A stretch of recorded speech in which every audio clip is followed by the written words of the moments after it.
Yep. Popping his cherry.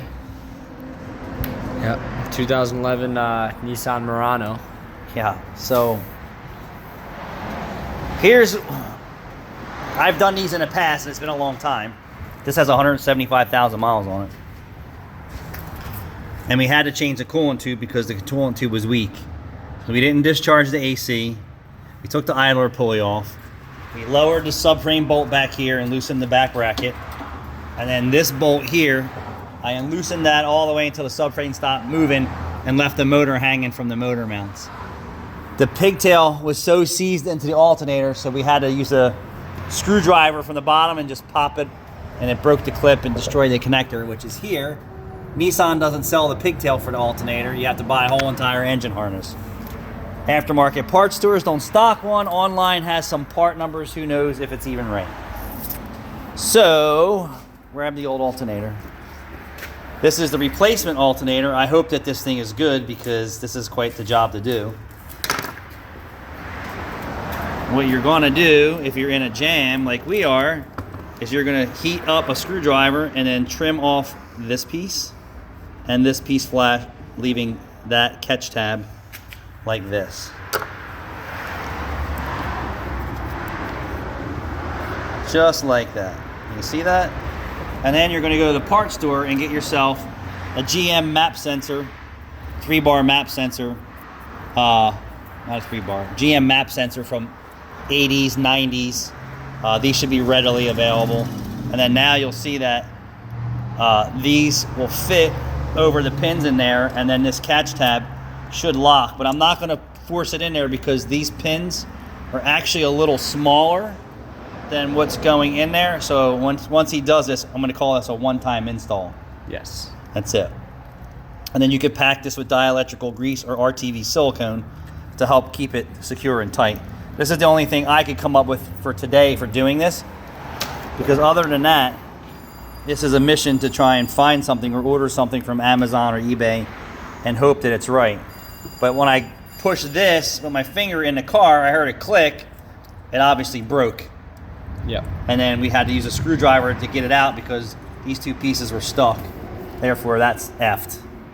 And now Caleb's gonna solder this in, and we're gonna hope for the best here. It should be perfectly fine though, as long as it works. That's how I call it. In the past, I would just take pins and then de-pin them and then put them in there and then pump it with RTV silicone in easier accessible spots, not shit that's buried like this. Yeah. And then the silicone would cure, making your harness good. Yep. All right, I hope this helps somebody. But we didn't take the radiator out, we didn't take the fans out, we didn't take the grill off. We didn't discharge the AC system. We didn't discharge anything.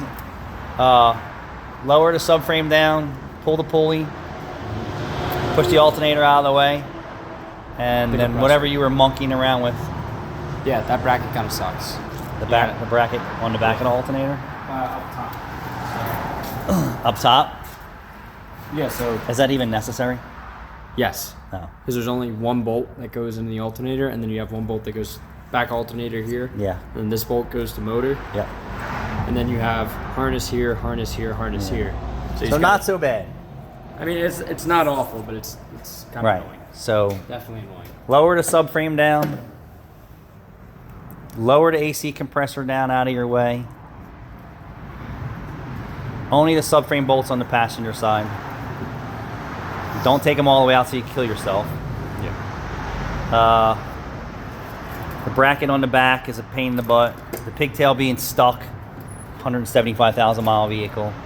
And then modifying a GM map sensor. I'm pretty sure it's a GM map sensor. We'll put 1990 GM. Fuel pump.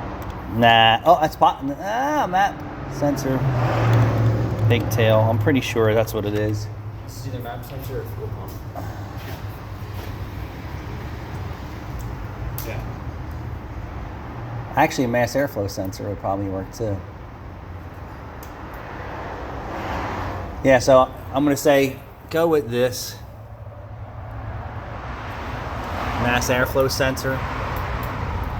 Or I'm pretty sure that's matte. Let me just put it, let me find something here. I remember doing a fuel pump on this. It looked exactly. It was similar, right?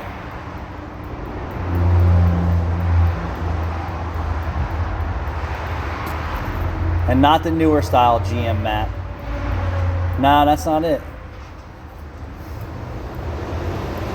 Let's just see something. GM, 1990 GM.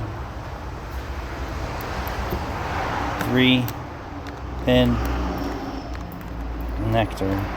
So the mass airflow sensor definitely looks close to that.